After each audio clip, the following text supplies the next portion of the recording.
ఎఫెసీలకు రాసిన పత్రిక పరిశుద్ధ బైబిల్ గ్రంథంలో నుంచి అపోస్తలుడైన పౌలు గారు ఎఫెసీలకు రాసిన పత్రిక 6వ అధ్యాయం దయచేసి 18వ వచనం అందరం కలిసి చదువుకుందాం. ఎఫెసీ పత్రిక 6వ అధ్యాయం 18వ వచనం అందరం కలిసి చదువుకుందాం. ఆత్మ వలన ప్రతి సమయమునందును ప్రతి విధమైన ప్రార్థనను విజ్ఞాపనను చేయించు ఆ విషయమై సమస్త పరిశుద్ధుల నిమిత్తమును పూర్ణమైన పట్టుదలతో విజ్ఞాపనం చేయించు మెలకువగా ఉండుడి. ప్రార్థన చేసుకుందాం. ప్రియతండ్రి, మీ ప్రశస్త నామమును మరోసారి స్తుతిస్తూ గణపరుస్తున్నాం. ఈ రీతిగా మా వ్యక్తిగత, కుటుంబ, సంఘ, సమాజ సర్వలోకములో ప్రతి మానవుడు కూడా పాపం చేసిన వారమై ఉండగా అద్వితీయమైన ఒకే ఒక గొర్రెపిల్లగా కాలము సంపూర్ణమైనప్పుడు వాక్యమునకు ఒక రూపాన్ని, శరీరాన్ని అమర్చి యేసుక్రీస్తు ప్రభుగా ఈ లోకములో ప్రత్యక్షపరిచినందుకై స్తుతులు స్తోత్రాలు చెల్లిస్తున్నాం. ఆనాడు యోహాను, అదిగో లోక పాపమును మోసుకొని పోవు దేవుని గొర్రెపిల్ల అని ప్రకటించిన రీతి నిజమే. మా పాపం మేము మోయలేనంత గొప్పది. దాని కింద అణిగిపోతూ ఉంటిమి. ఏకంగా పాతాళం మట్టుకు కూడా కోల్చబడుచున్న వారం. అయితే మమ్మల్ని ప్రేమించి మా ప్రభువైన యేసుక్రీస్తు వారు ఆయన మా పాపం తన మీద వేసుకొని దానికి సిలువలో ప్రాయశ్చిత్తం చేయడానికి తలయొగ్గగా, దేవా మా మీద నుంచి ఆ బరువు తొలగిపోయింది. అందును బట్టి కృతజ్ఞతాస్తుతులు స్తోత్రాలు చెల్లిస్తున్నాం. ఆయన వధింపబడిన గొర్రెపిల్లగా ప్రతి అవయములో కూడా కుందబడిన వాడై, నలగొట్టబడిన వాడై, గాయాలు పొందిన వాడై, తల మొదలుకొని పాదముల వరకు కూడా ఆ రీతిగా నలిగిపోయి అందు చిందించిన అమూల్యమైన రక్తం ద్వారా మాకు సిద్ధపరిచిన ఆ గొప్ప విమోచన రక్షణకై స్తోత్రాలు. అంతేకాదు, విశ్వసించిన మా జీవితానికి ఆయన చాలిన వాడై గొప్ప నిరీక్షణకు ఆధారమైన వాడై మృతుల్లో నుంచి ఆది సంభూతుడిగా లేచిన గొర్రెపిల్లయని స్తుతిస్తూ గణపరుస్తున్నాను.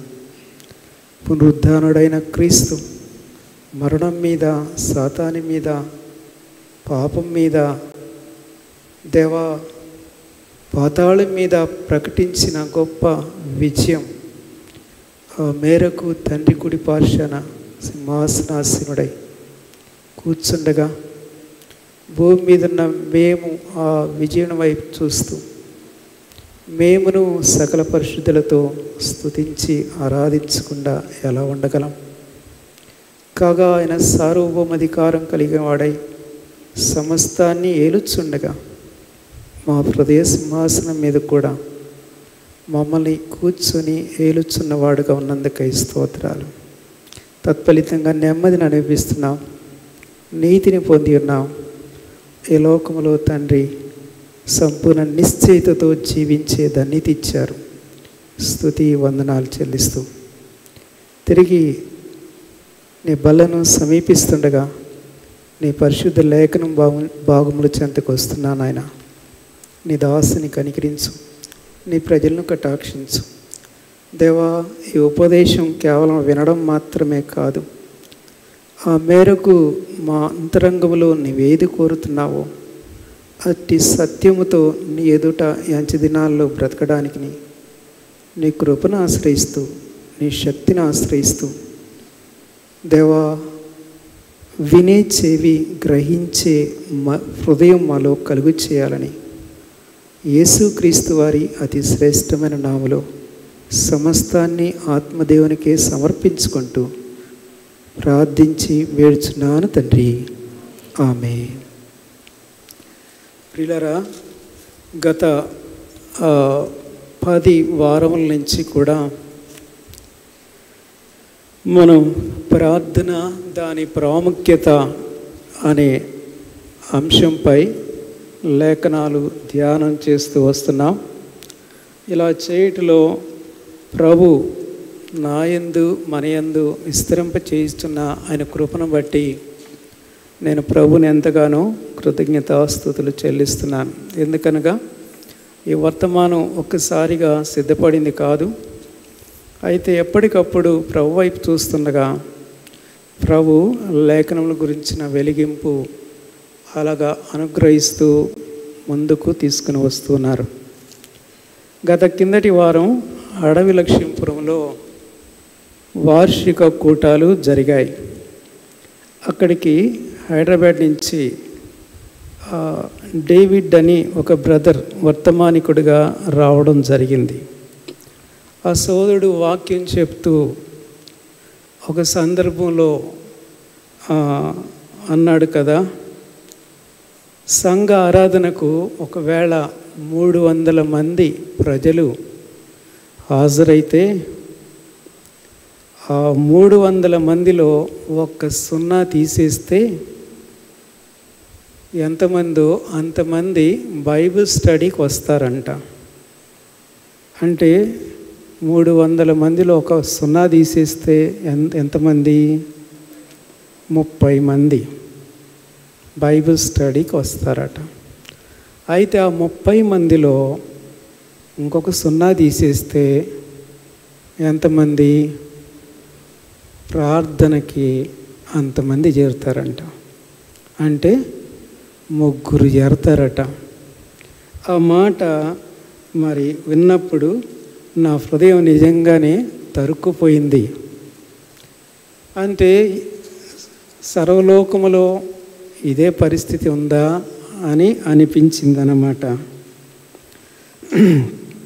చూడండి, నేటి దినాల్లో సంఘాల్లో ప్రార్థించేవారు తరిగిపోతూ ఉన్నారండి. చాలా చాలా విచారకరమైన పరిస్థితి. ఒకవైపు ప్రభు తాను వచ్చే దినాల్లో మెలకుగా ఉండి ప్రార్థన చేయమని, సమాజముగా కూడి ప్రార్థన చేయమని పదే పదే ప్రభు చెప్తా ఉన్నాడు. అదే సమయంలో మరొక వైపు క్రొత్త నిబంధన అందరి దైవజనులైన వారు ఇదే విషయాన్ని నొక్కి ఒక్కాణిస్తూ ఉంటున్నారు. నేటి దినాల్లో క్రైస్తవ విశ్వాసులు ఎంత విన్నా కూడా నిమ్మకు నీరెత్తినట్లుగానే ఉంటూ ఉన్నారన్నమాట. ప్రియులారా, ఒక భక్తుడు అంటాడు, ప్రార్థన కొరకై సరైన ఆశ ఆసక్తి లేని విశ్వాసి ప్రభు రాకడ కొరకై అతడు సిద్ధపడలేడట. నీకు ప్రార్థన కొరకై సరైన ఆశ ఆసక్తి లేకపోతే ప్రభు రాకడ కొరకై ఎత్తబడవు అని భక్తుడు అంటాడు. చూడండి, మనం మోకాళ్ళ మీద ఉంటే శత్రు కార్యాలని మనం అరికట్టగలం. మనం మోకాళ్ళ మీద లేకపోతే శత్రువు పని చేయడానికి మనమే అవకాశం ఇచ్చేవారం అవుతున్నాం. మనము మోకాళ్ళ మీద ఉంటే శత్రు కార్యాలని అరికట్టగలం. మనం మోకాళ్ళ మీద లేకపోతే శత్రు పని చేయడానికి మనమే అవకాశం ఇస్తూ ఉన్నాం. సరే, ప్రార్థన దాని ప్రాముఖ్యత అనే అంశంలో దైవజనులైన పౌలు గారు అలాగే దావీదు గారు ప్రార్థన డైరీలో నుంచి వరుసగా కొన్ని సంగతులు మనకు బోధిస్తూ వస్తున్నారు. అలాగే దైవజనుడైన దానియేలు గారి ప్రార్థన డైరీ నుంచి గత 4 వారాలుగా కొన్ని విషయాలను మనం అధ్యయనం చేసుకుంటూ వస్తున్నాం. కాగా 9వ అధ్యాయం, దానియేలు గ్రంథం 9వ అధ్యాయం 17వ వచనానికి కానీ మనం వెళ్ళినట్లయితే అక్కడ దానియేలు దేని నిమిత్తము ఏమని ప్రార్థన చేస్తూ వస్తున్నాడో మనము చూస్తూ వస్తున్నాం. మరోసారి రండి, దానియేలు గ్రంథం 9వ అధ్యాయం 17వ వచనం అందరము కలిసి చదువుకుందాం. ఇప్పుడైతే మా దేవా, దీనిని బట్టి నీ దాసుడు చేయు ప్రార్థనలను విజ్ఞాపనలు ఆలకించి ప్రభు చిత్తానుసారంగా శిథిలమైపోయిన నీ పరిశుద్ధ స్థలం మీదకి నీ ముఖ ప్రకాశము రానిమ్ము. దేని మీద కంట? నీ పరిశుద్ధ స్థలము మీదకి ఏం రావాలంట? నీ ముఖ ప్రకాశము రానిమ్ము. ప్రియులారా, దానియేలు గారు ఈ ప్రార్థన ఎప్పుడైతే చేశాడో వినండి, వెంటనే దేవుడు ఎలా రెస్పాండ్ అవుతున్నాడో చూద్దాం రండి. 20వ వచనం, నేను ఇంకా పలుకుచు ప్రార్థన చేయొచ్చు పవిత్ర పర్వతం కొరకు నా దేవుడైన యెహోవా ఎదుట నా పాపమును నా జనము యొక్క పాపమును ఒప్పుకొనుచు నా దేవుని విజ్ఞాపన చేయుచుంటిని. నేను ఈలాగున మాట్లాడుచు ప్రార్థన చేయుచుండగా మొదట నేను దర్శనమందు చూచిన అతి ప్రకాశమానుడైన గాబ్రియేలు అనే మనుష్యుడు సాయంత్రపు బలి అర్పించు సమయమున నాకు కనబడి నన్ను ముట్టెను. ఏమంటాడు? నేను ఇంకా పలుకుచు ప్రార్థన చేయొచ్చు. 21వ వచనంలో నేను ఈలాగున మాటలాడుచు ప్రార్థన చేయుచుండగా, చూడండి, అతడు ప్రార్థన పూర్తి కాకముందే ఎప్పుడైతే ప్రార్థన చేయడం మొదలేశాడో వెంటనే ఇక్కడ దేవుడు రెస్పాండ్ అవుతున్న పరిస్థితి మనం చూస్తూ వస్తున్నాం. అందుకంటాడు, ఈలాగున మాటలాడుచు ప్రార్థన చేయించుండగా మొదట నా దర్శనమందు చూచిన అతి ప్రకాశమానుడైన గాబ్రియేలును, అనగా ఆ గాబ్రియేలు దూతను దేవుడు పంపిస్తున్న పరిస్థితులు మనం చూస్తున్నాం. అయితే గమనించండి, ఇక్కడ తన పాపాన్ని, తన జనము యొక్క పాపాన్ని ఒప్పుకొనుచు, చూడండి, కొన్ని పర్యాయాలు మన ప్రార్థన విజ్ఞాపన దేవుని సన్నిధిలో అంగీకరించబడకుండా ఉండుటకు మన పాపములతో పాటు మన పితరుల యొక్క పాపములు కూడా అడ్డు తగిలేవిగా ఉంటాయన్నమాట. కనుక ఎప్పుడు కూడా దేని నిమిత్తమైతే మనం ప్రార్థన చేస్తున్నామో అలాగ ప్రార్థించేటప్పుడు మన దోషాలు అడ్డుపడుతున్నాయేమో వాటిని గుర్తించి దేవుని చెంత యథార్థంగా ఒప్పుకొనవలసిన వారంగా ఉంటున్న దానియేలు అదే చేస్తూ ఉన్నాడు. తన పాపములు, తన యొక్క పితరుల పాపములు, తన జనుల యొక్క పాపములు, వీటన్నిటిని కూడా ఒప్పుకుంటూ ఉంటే వెంటనే దేవుడు రెస్పాండ్ అవుతున్న పరిస్థితి మనం ఇక్కడ చూస్తూ ఉంటున్నాం. అందుకని 23వ వచనం చూడండి.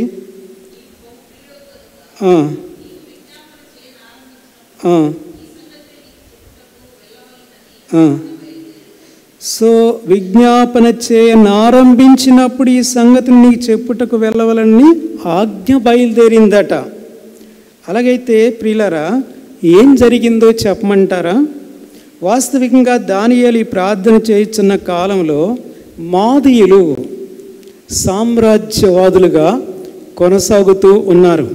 అదే 9వ అధ్యాయం 1వ వచనంలో మనం చూస్తాం. కల్దీల మీద మాదీయులు పరిపాలన ప్రారంభించారు. అయితే దానియేలు ప్రార్థన చేసిన ఒక్క సంవత్సర వ్యవధిలోనే ఆ మాదీయుల సామ్రాజ్యం పతనమైపోయిందండి. కాగా పారసీకుల రాజ్యం అనేది ప్రారంభించబడుతుంది. అయితే పారసీక రాజు కోరేషు. సో ఈ కోరేషు రాజ్యానికి వచ్చిన మొదటి సంవత్సరంలోనే వినండి, యూదులు తిరిగి యెరూషలేముకి వెళ్ళిపోవచ్చు అనే ఆజ్ఞ జారీ అవుతుంది. కేవలం యెరూషలేముకి వెళ్ళడం మాత్రమే కాదు, మీరు యెరూషలేముకి వెళ్ళి అక్కడ మీ మందిరాన్ని ప్రారంభించుకోవచ్చు.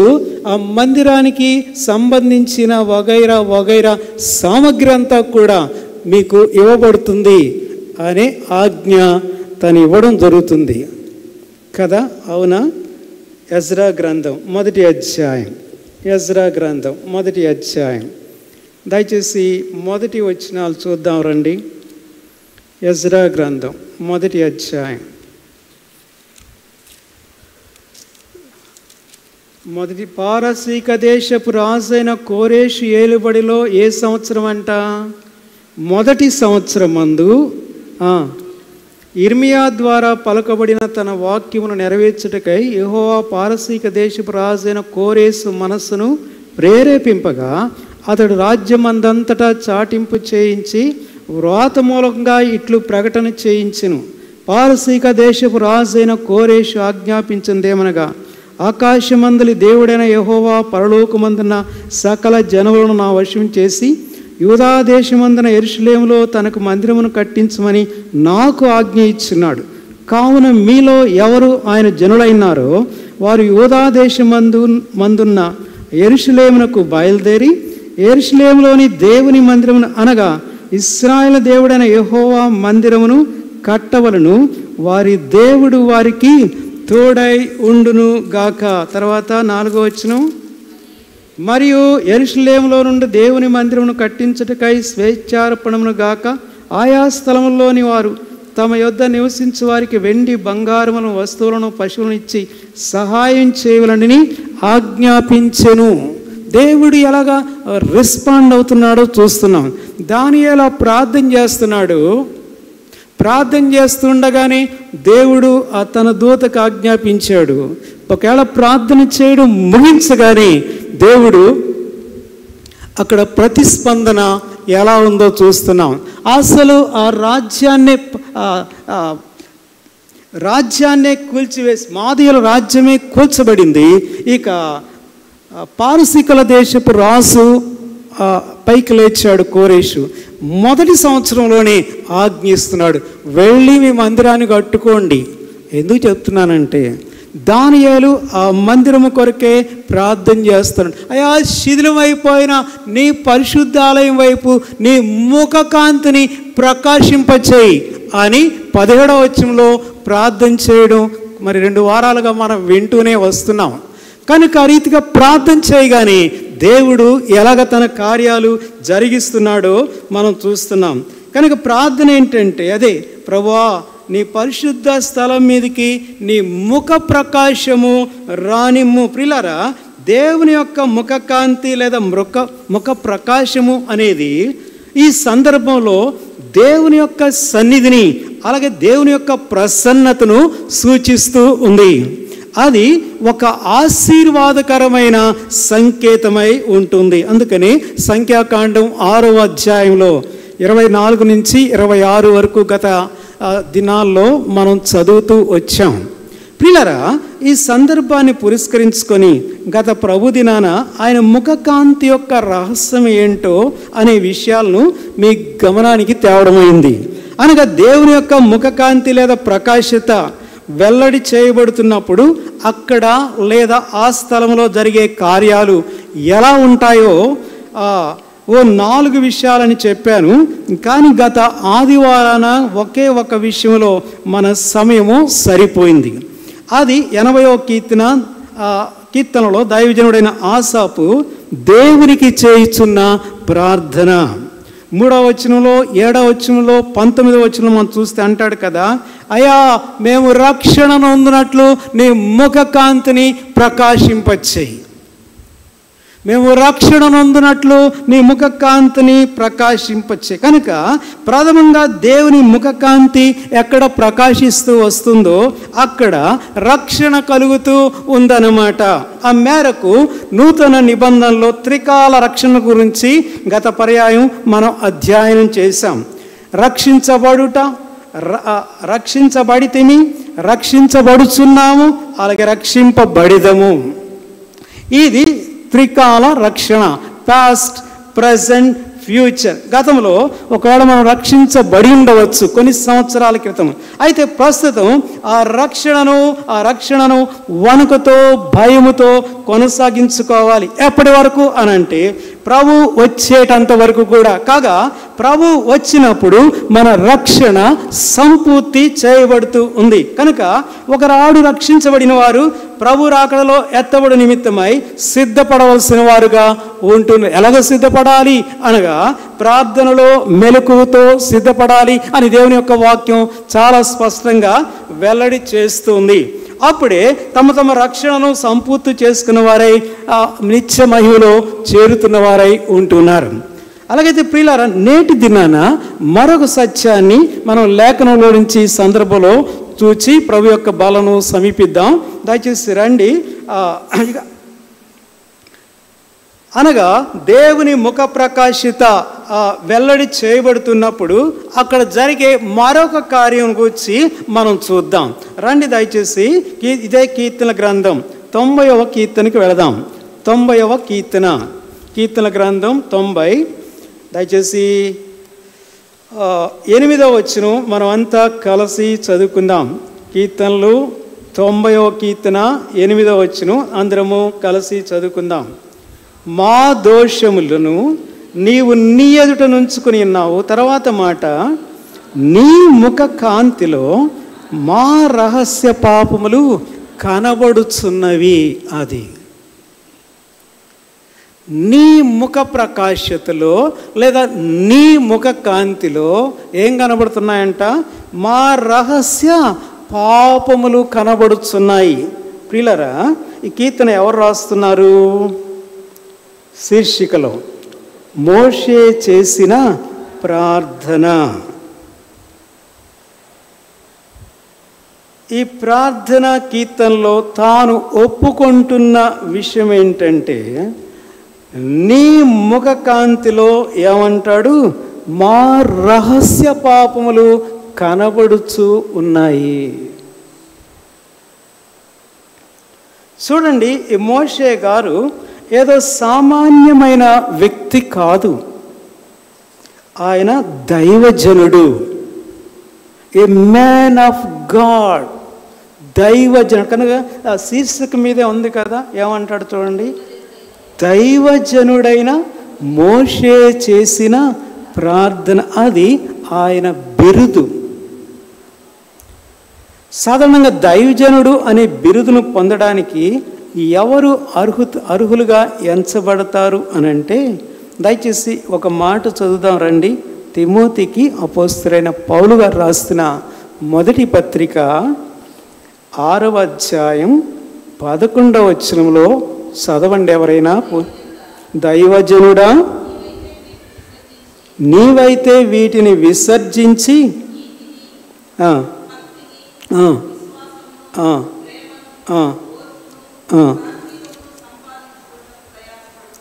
దైవజనుడు అనగా ఈ క్వాలిటీస్ కలిగిన వాడనమాట. దైవజనుడు అనే బిరుదుకు ఈ క్వాలిటీస్ ఉంటే అతడు అర్హుడు. ఏ క్వాలిటీసు? అతడిలో నీతి, భక్తి, విశ్వాసము, ప్రేమ, ఓర్పు, సాత్వికం. కాగా ప్రియులారా, ఆయన మోషే గారిని గురించి మనం చూస్తున్నప్పుడు ఈయన దైవజనుడు. సో ఇన్ని క్వాలిటీస్ ఆయన కలిగిన వాడనమాట. కాగా ఇప్పుడు వినండి, ఆయన ప్రార్థనకు మోకరిస్తే తనతో పాటు నాటి ఇశ్రాయేలు జనాంగం యొక్క పాపాన్ని కలుపుకొని చెప్తున్నాడు. ఏమనంటే, నీ ముఖ కాంతిలో మా రహస్య పాపములు కనబడుచున్నవి. ఇన్ని హై క్వాలిటీస్ కలిగిన దైవజనుడు ప్రార్థనకు మోకరిస్తే ఆయనలోట మా రహస్య పాపములు, నా రహస్య పాపములు కనబడుతున్నాయి అని అంటూ ఉన్నాడు. వినండి, ఆ దైవజనుడు ప్రార్థన చేయడం మొదలు పెడితే రహస్య పాపాలు కనబడుతున్నాయట. అదే మనం ప్రార్థనకు మోకరిస్తే మనకు లేనివన్నీ కనబడుతుంటాయి కదా. అంటే మనకు లేని వస్తు సామగ్రి అంతా కనబడుతుంది. మోకరించండి. ఇంకా చెప్పాలంటే పక్కింటి వారికి ఉన్నాయన్నీ కూడా కనబడతా ఉంటాయి మనం మోకరిస్తే. లేదా ఇంకా చెప్పాలంటే మనం మోకరిస్తే మన ఇంటిలో, మన ఒంటిలో ఉన్న వ్యాధులన్నీ కూడా కనబడతా ఉంటాయి కదా. అవును. కాగా ఈ దైవజనుడు ప్రార్థించడం మొదలు పెడితే రహస్య పాపాలు కనబడుతూ ఉన్నాయట. ఎక్కడ? నీ ముఖకాంతిలో అనగా దేవుని ముఖకాంతిలో ఈ దైవజనుని ప్రార్థన చేస్తూ ఉండగా రహస్య పాపాలన్నీ కనబడుతాయి. అది ఆ దైవజనుని ప్రార్థనకు మన ప్రార్థనకు ఉండే తేడా ఇదన్నమాట. ప్రియులారా, సాధారణంగా మనం రక్షించబడిన పిదప మన బాహ్య పాపాల నుంచి వెలుపలికి వచ్చినాం అని తలస్తూ ఉంటాం.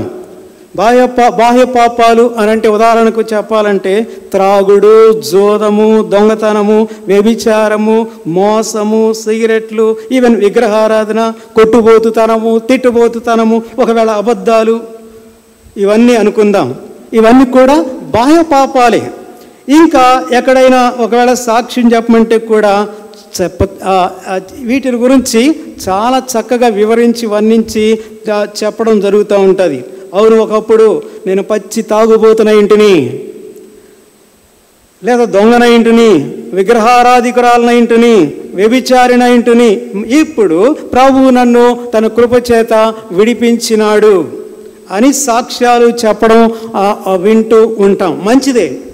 కాగా ఈ విధమైన సంస్కరణ బట్టి నేను చాలా పరిశుద్ధుడిని అయిపోయాను లేదా పరిశుద్ధురాలను అయిపోయాను అని కూడా భావిస్తూ ఉంటాం. అయితే వినండి, ఒక విశ్వాసి తన అంతరంగం లేదా రహస్య జీవితంలో పలు విధమైన పాప జీవితంలో కొనసాగించబడే పరిస్థితి ఉంటుంది. అది బాహ్యంగా చూచేవారికి ఎవరికి కూడా కనబడకపోవచ్చు. బట్ అది కేవలము దేవునికే కనబడుతూ ఉంది. ఉదాహరణకు మత్తయి సువార్త 5వ అధ్యాయంలో యేసుక్రీస్తు ప్రభువారు కొండ మీద చేసిన ప్రసంగంలో ఒక మాట అంటారు. ధర్మశాస్త్రములో వ్యభిచారము చేయవద్దని చెప్పబడిన మాట మీరు విన్నారు కదా. కాగా నేను మీతో చెప్పునదేమనగా ఏమంటాడు? పోనీ చదవండి. మత్తయి 5వ అధ్యాయం 27-28 వచనాలు.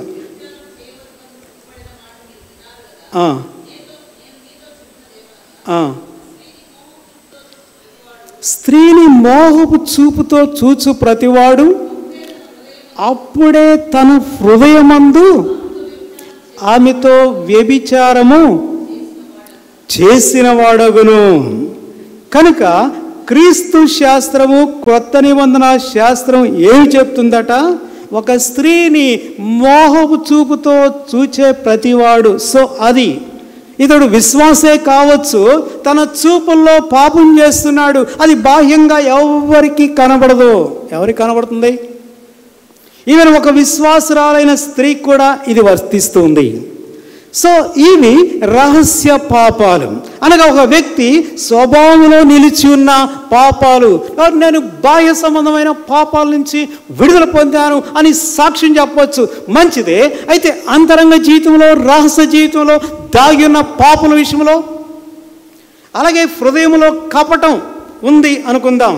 అలాంటి వారు వెలుపలికి చాలా చక్కగానే ప్రవర్తిస్తారు, మాటల్లో చాలా స్వీట్గానే వ్యవహరిస్తారు. బట్ లోపల కపటత్వం, అసూయ, ద్వేషం, దూషణ. 32వ కీర్తనకు కానీ మనం వెళ్ళినట్లయితే దావీదు కొన్ని మాటలు రాస్తాడు, చూద్దాం రండి. దయచేసి కీర్తన గ్రంథం 32వ కీర్తన 32వ కీర్తన ఏమంటాడు?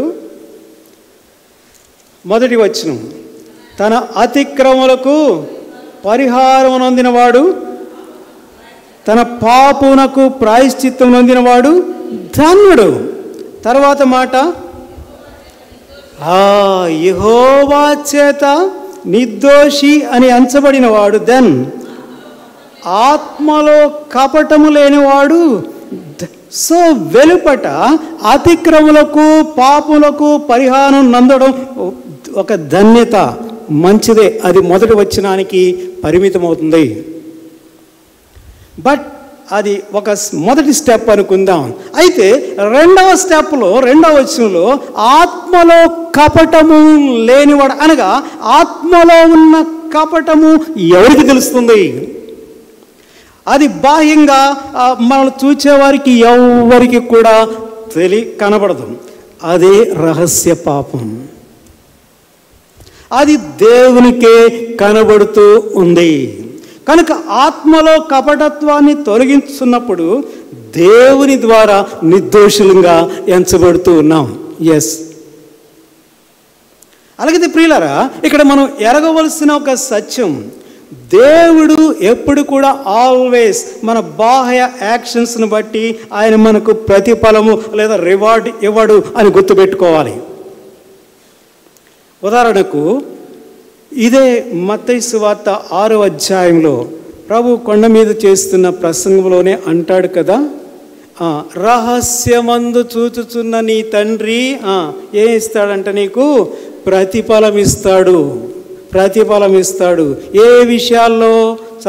చదవండి 2వ వచనం.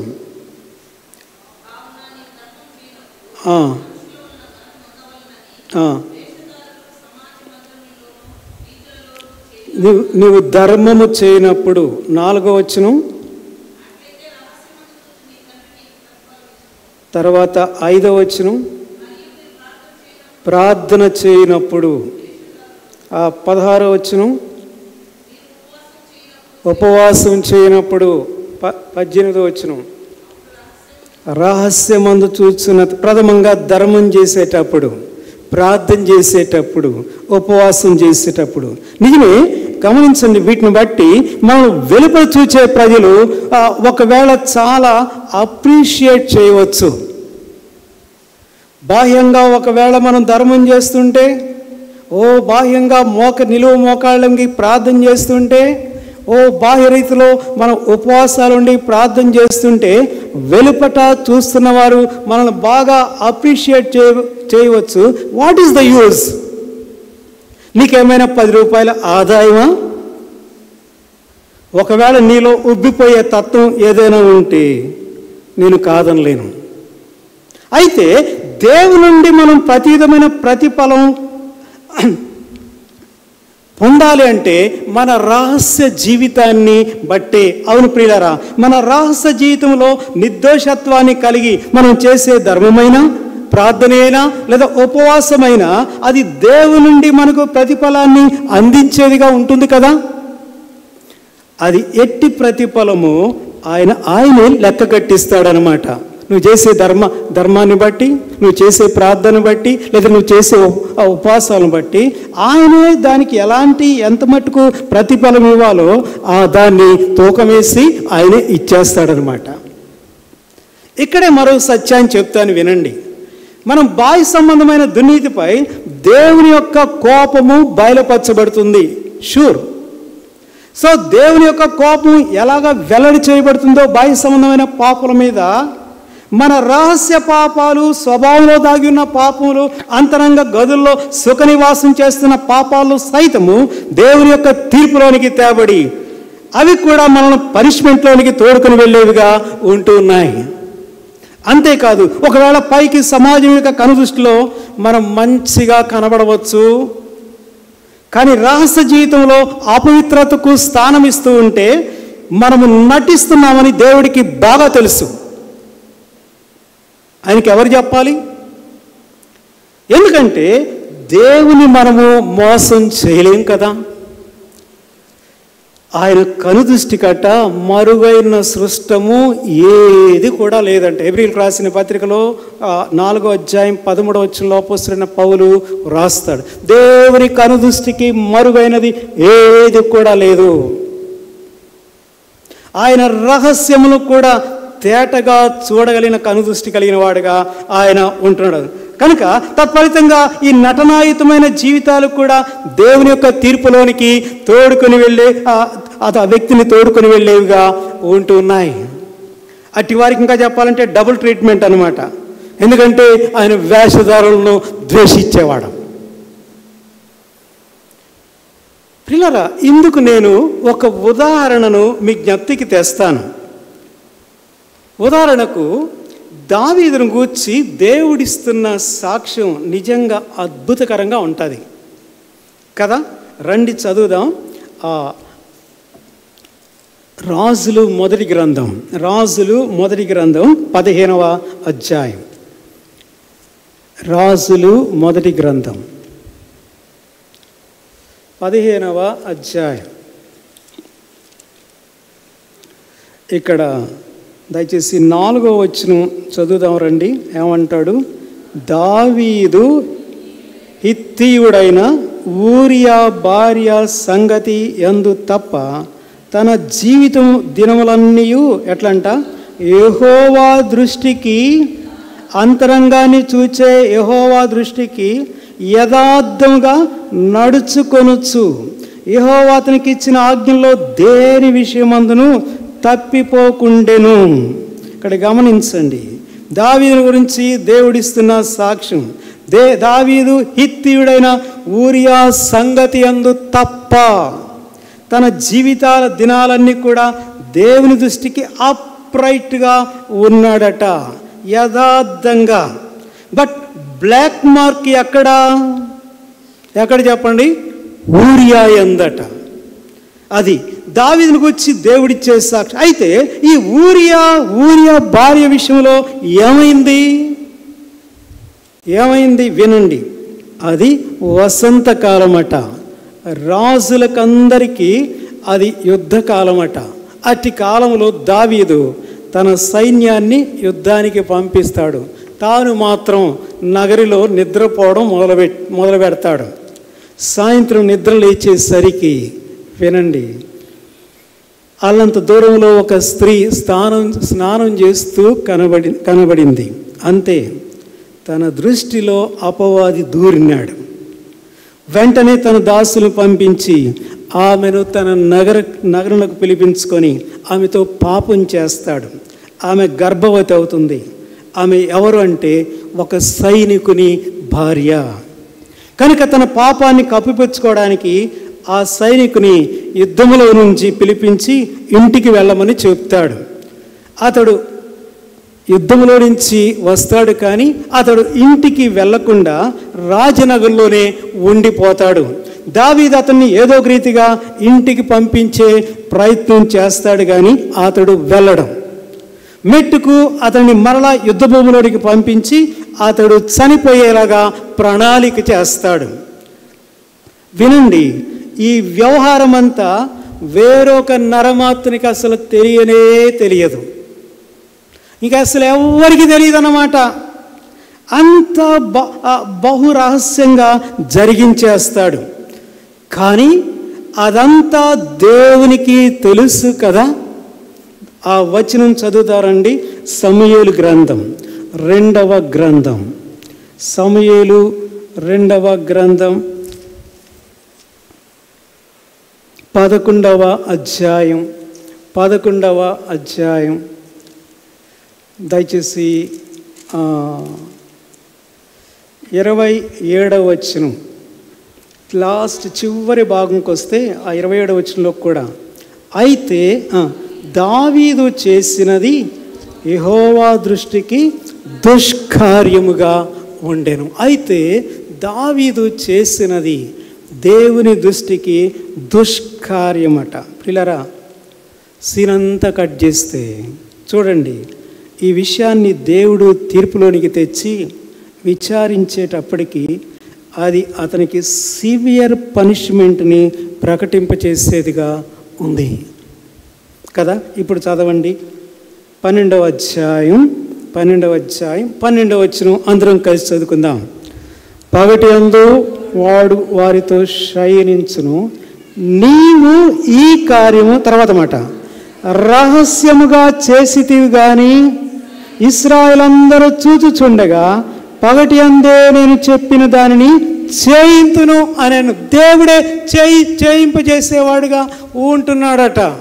నీవు ఈ కార్యము ఎలా చేసావంట? రహస్యముగా జరిగించినాడు. నిజమే, కపటముతో తాను జరిగించిన ఈ పాపకృత్యమంతా రహస్యంగానే జరిగించాడు. అయితే దాని పనిష్మెంట్ చాలా. తన సొంత కొడుకే దావీదు ఉపపత్తులను బహిరంగంగా చెరపడం, ఏకంగా దావీదు సింహాసనాన్ని హస్తగతం చేసుకోవడానికి తన సొంత కొడుకే ప్రయత్నం చేయడం, తన కుమారుడికి భయపడి దావీదు ఏకంగా రాజ్యాన్నే విడిచిపెట్టేసి ఆ నెత్తి మీద గుడ్డేసుకొని అరణ్యాల బాట పడడం. సో ఇంత సంక్షోభంలోనికి తను లోను కావాల్సి వస్తుంది కదా. పాపం రహస్యంగా జరిగింది, దాని పర్యవసానాలు బహిర్గతంగా ఎదుర్కొనవలసి వస్తుంది కదా. ప్రియులారా, రహస్యంగా జరిగిన పాపం పర్యవసానమేమో బహిర్గతం. ఇదంతా ఎందుకు చెప్పడం అవుతుందంటే, మనం ఒకవేళ రహస్య జీవితంలో చేసే పాపాలు కూడా దేవుడు లెక్కలోనికి తెచ్చి వాటిని విమర్శించేవాడుగా ఉంటూ ఉన్నాడనమాట. చూడండి, రహస్యమందలి మన క్రియలే కాదు, ఒకవేళ రహస్యంగా మనం జరిగించే క్రియలే కాదు, ఇంకా కాస్త డీప్గా లోపలికి వెళితే మన అంతరంగంలోని దురాలోచనలు కూడా ఆయన దృష్టించేవాడుగా ఉంటున్నాడట. అది చూడండి, ఒకవేళ రహస్యంగా ఎవరికి తెలియకుండా మనం జరిగించే క్రియలు మాత్రమే కాదు, ఈవెన్ అంతరంగంలో మనం చేసే ఆ దురాలోచనలకు కూడా ఆయన కౌంట్ చేస్తాడంట కదా. నా మాటలు కాదు, సామెతల గ్రంథం 12వ అధ్యాయం 2వ వచనంలో ఏమంటాడో చూద్దాం రండి. ఒక మాట చదవండి పోని.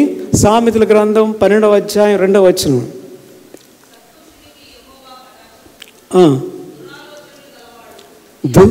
దురాలోచనలు గలవాడు ఏమని తీర్పు తీస్తాడంట? వీడు నేరస్తుడు. ఎవరిని? దురాలోచన కలిగిన వాడిని వీడు నేరస్తుడు అని ఆయన తీర్పు తీస్తాడట. సాధారణంగా ప్రిజన్లో ఉన్నవారు వారి క్రియలను బట్టి మానవ కోర్టులో సాక్ష్యాలను బట్టి తీర్పు నొంది అక్కడికి చేరుతారు. అయితే దేవుని కోర్టులో ఈవెన్ మన ఆలోచనలు కూడా విమర్శించబడుతూ ఉన్నాయన్నమాట కదా. మన దురాలోచనలు వెలుపలికి ఎవరికి తెలుస్తాయి? ఎవరికి తెలియవు. అవి హృదయంలో రహస్యంగా మెదులాడుతూ ఉంటాయి. బట్ వాటిని కూడా దేవుడు దృష్టించి కౌంట్ చేసేవాడుగా ఉంటున్నాడే. ఆయన ఎంత పరిశుద్ధుడు అంటారు, ఆయన ఎంత నీతిమంతుడు అంటారు, ఆయన సచ్ ఎంత డీపర్గా ఉంటుందంటారు. మన ఆలోచనలో కూడా ఆయన వస్తాడనే కదా.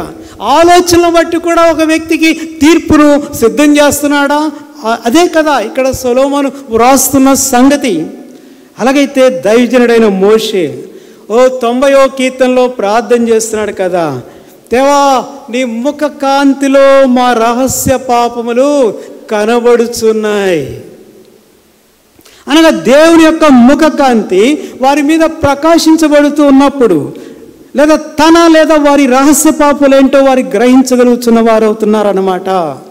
అది అనగా ఇక్కడ దేవుని ముఖ కాంతి అనేది ఒక స్కానర్ లాగా పనిచేస్తూ ఉంది.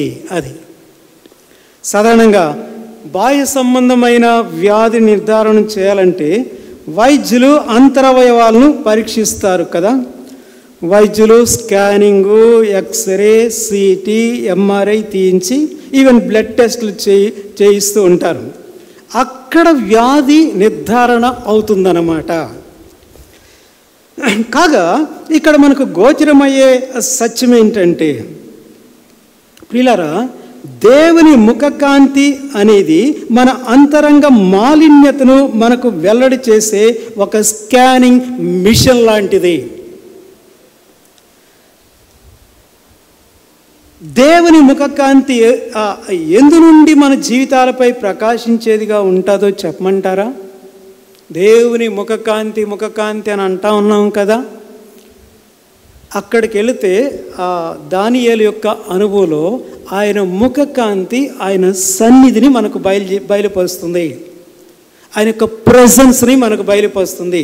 అయితే ఇక్కడ ఈ అనుభవంలోకి వచ్చేటప్పటికి దేవుని యొక్క ముఖకాంతి ఎందులో వెల్లడి చేయబడేదిగా ఉంటుందంటే ప్రియులారా, దేవుని యొక్క వాక్యపు వెలుగులో నుండే. సో ఈ గ్రంథం, దిస్ ఈజ్ ద స్కానర్, మన రహస్య జీవితాన్ని మనకు బయలుపరిచే ఒక స్కానింగ్ మిషన్ లాంటిదే దేవుని యొక్క గ్రంథం లేదా దేవుని యొక్క వాక్యం. అందుకనే 119వ కీర్తన 130వ వచనంలో ఒక మాట వ్రాస్తాడు కీర్తనకారుడు. ఏమంటాడంటే, నీ వాక్యము వెల్లడి అగుడుతోడనే చెప్పండి. అక్కడ ఏమవుతుందంట, వెలుగు కలుగును.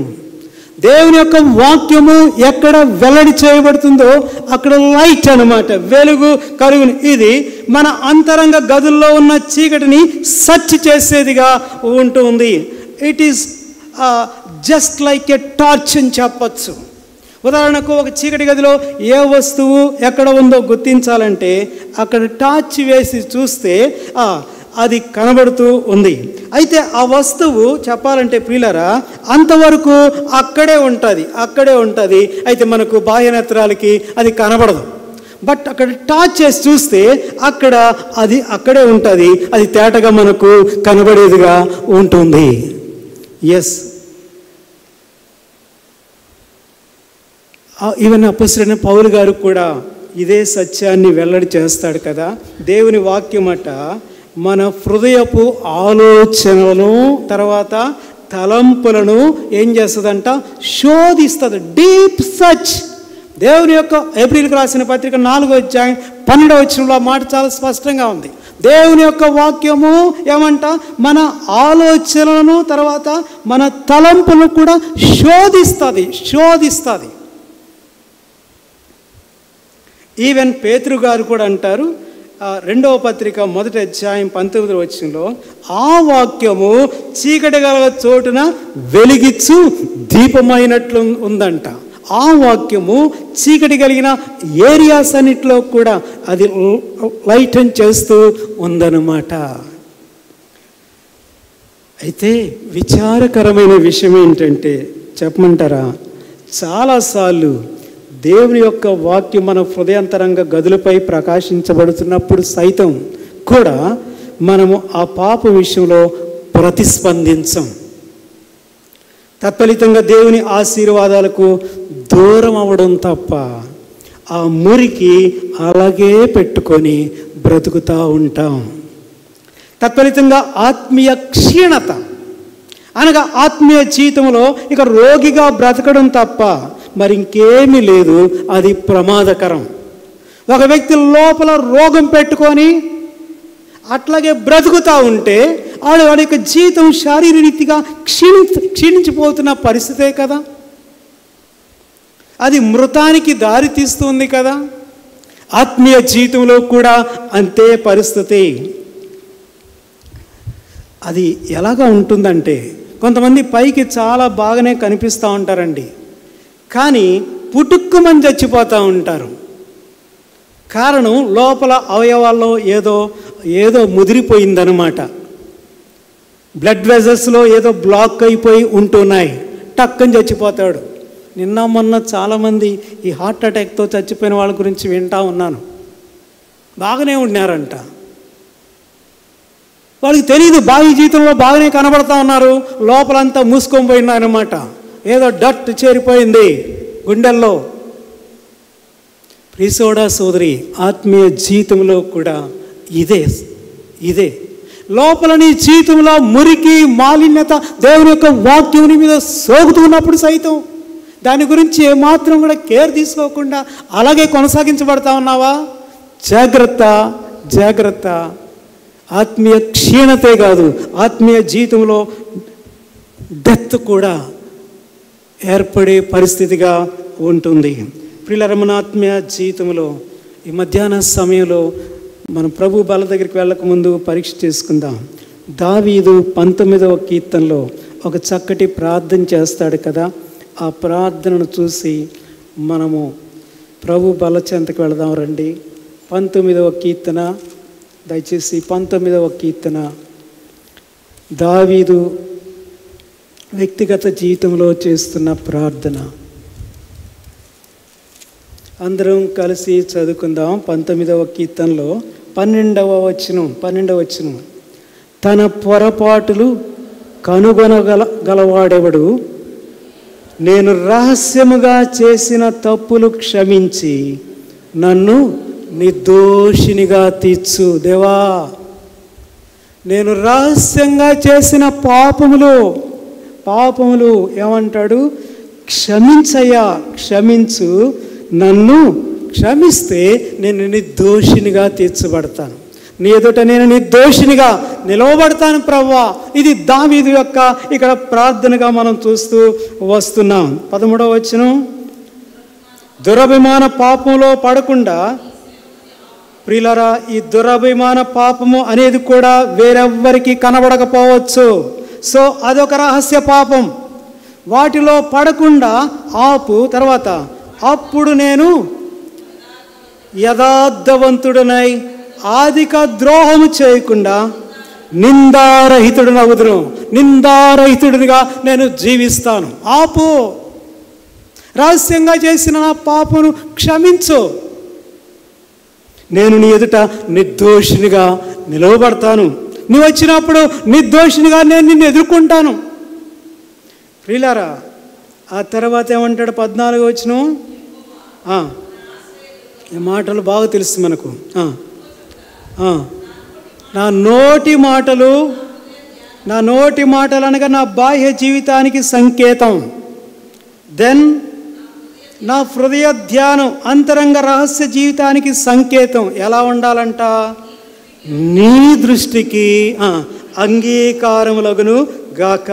పోతే పైన 7వ వచనం నుంచి 11వ వచనం వరకు దేవుని వాక్యాన్ని గురించి సవివరంగా వివరిస్తూ వస్తాడనమాట. కనుక దేవుని యొక్క వాక్యం తన యొక్క రహస్య జీవితం మీద చేయబడుతూ వస్తున్నప్పుడు వెంటనే దేవుని పాదాల మీద పడుతున్నాడు. నన్ను క్షమించయ్యా, నీ దగ్గర నేను నిర్దోషినిగా కనబడాలి. మనుషులు ఎదుట బహుశ్రేష్టమైన వారంగా కనబడుతూ రహస్య జీవితంలో చూస్తున్న దేవుని ఎదుట దోషులంగా కనబడితే ప్రయోజనం ఏంటంటారు? ప్రియులారా, అలే కనుక దైవజనుడైన మోషే ప్రార్థన చేస్తున్నాడు కదా, నీ ముఖ కాంతిలో ఏం కనబడుతున్నాయంట?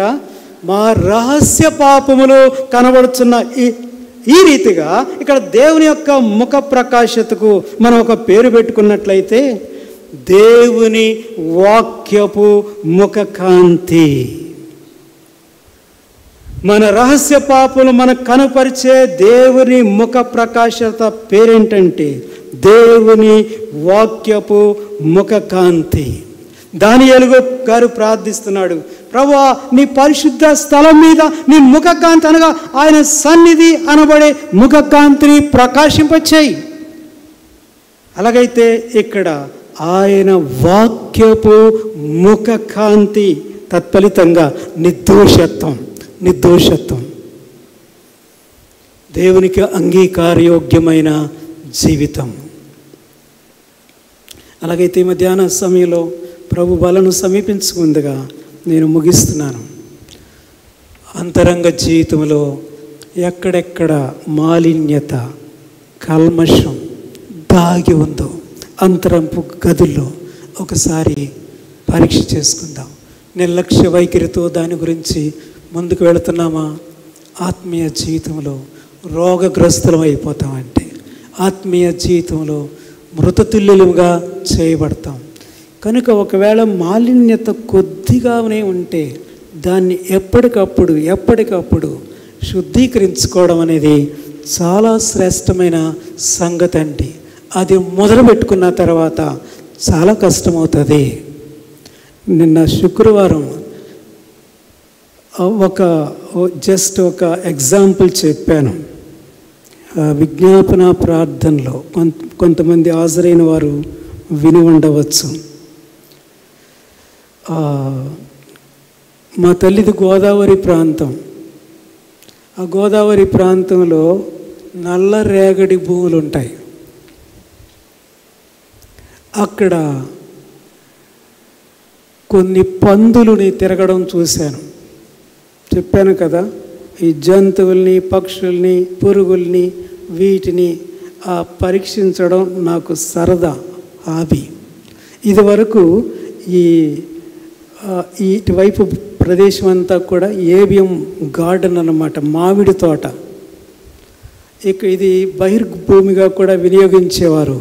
ఆ హేతు చొప్పున చాలా పందులు తిరుగుతూ ఉండేవి. చిన్నతనంలో ఈ చిన్న గోడెక్కి చూస్తున్నప్పుడు, ఆ పందుల్ని చూస్తున్నప్పుడు వాటికి తోకలు ఇంటే ఉంటాయి, ఇట్టా ఊపుకుంటా తిరుగుతూ పోతూ ఉంటాయి, పోయేవి. సరే, గోదావరికి అప్పుడప్పుడు మా అమ్మతో వెళ్ళేవాళ్ళం చిన్నప్పుడు. అక్కడికి వెళితే అక్కడ పందులు చూస్తుంటే వాటి తోకలు తిరగవే, ఇట్టనే పడి ఉంటాయి. పైపెచ్చు ఆ తోకలకి ఇంతంత పెద్ద గడ్డలు. నాకేం అర్థం అయ్యేది కాదు.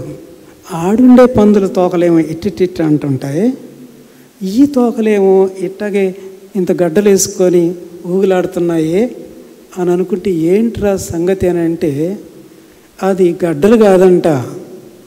ఏంటంటే ఆ నల్ల రేగడి మట్టి ఆ తోక్కి అంటుకుంది. ఆ నల్ల రేగడి మట్టి ఒకవేళ అది చిన్న వయసులో ఉన్నప్పుడు అతుక్కుంది అనుకుందాం. అయితే అది పెద్ద అయిన తర్వాత దానికి కొద్ది కొద్దిగా అంటుకొని మామిడి ముట్టి ఉంటా చూసారా, అంత తయారవుతుంది అన్నమాట సెట్టు. ఒకవేళ అంటే దాన్ని ఎవరు కడిగే వాళ్ళు ఎవరు ఉంటారు? లేదా అది కడుక్కోలేదు కదా, కనుక అది కడుక్కోలేదు, కడిగేవాళ్ళు లేరు. అది పేరబెట్టుకొని అట్టగే తోకలు ఊగులాడుతూ ఉన్నాయి గడ్డలు వేసుకొని. సత్యం చెప్పమంటారా? మన జీవితంలో మాలిన్యతను, దాగి ఉన్న మాలిన్యతను పేరబెట్టుకుంటే నువ్వు తోక ఊపలేవు.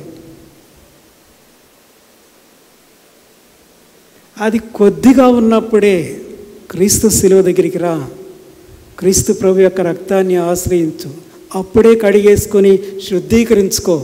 చక్కగా, హ్యాపీగా, తేలికగా జీవితము ముందుకు సాగుతుంది.